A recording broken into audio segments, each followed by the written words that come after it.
आज हमारे अध्ययन का विषय है प्रथम विश्व युद्ध के बाद विश्व की स्थिति, भाग 2।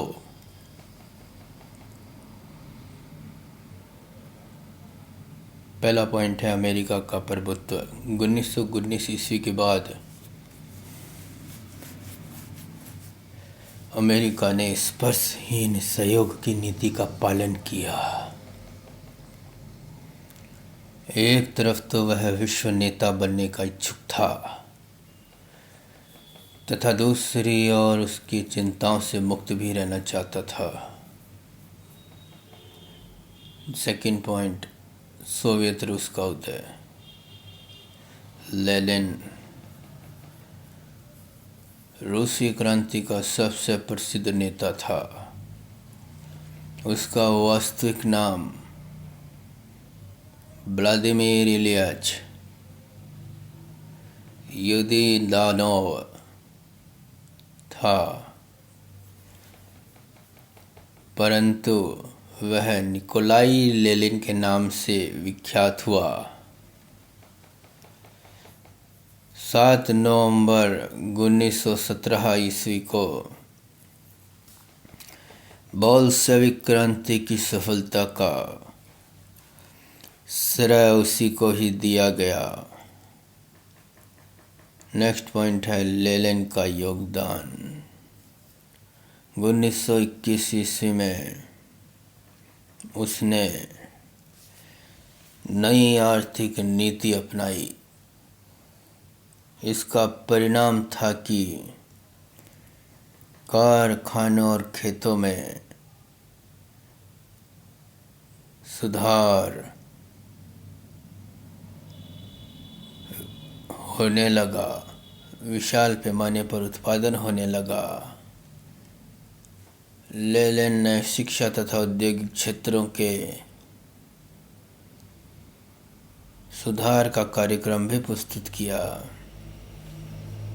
औद्योगिक विकास के क्षेत्र में वैज्ञानिक यंत्रों का प्रयोग किया।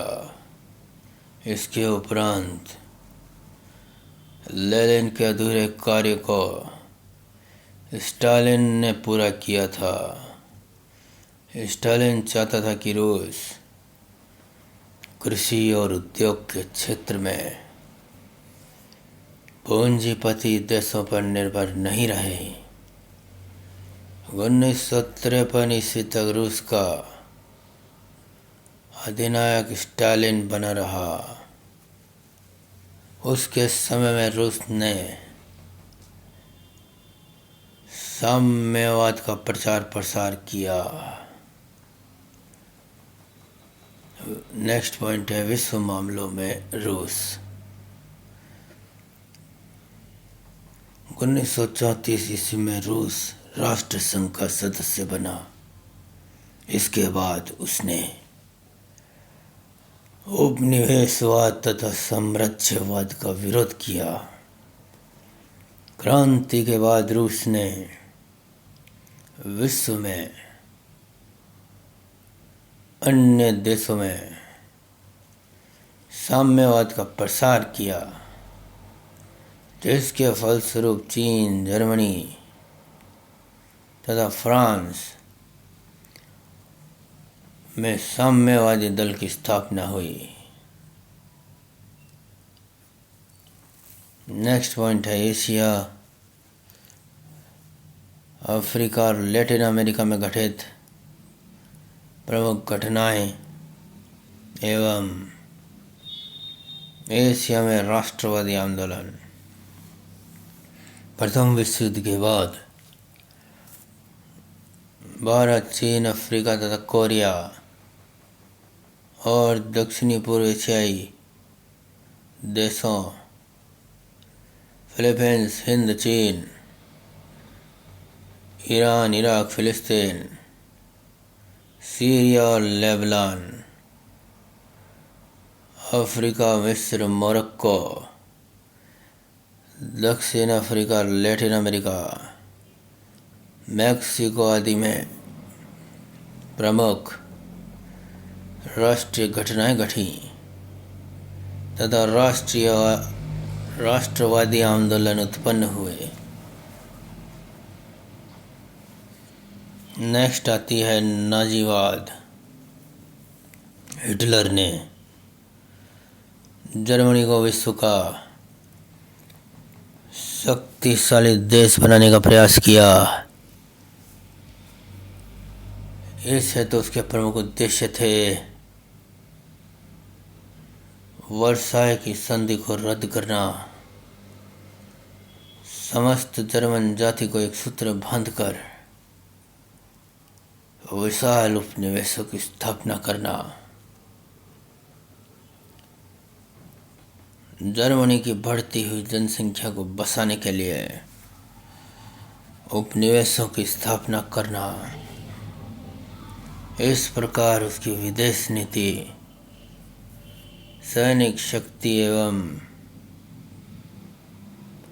साम्राज्यवाद पर आधारित थी। इस प्रकार उसने विदेश नीति के अंतर्गत निम्नलिखित उपाय किए।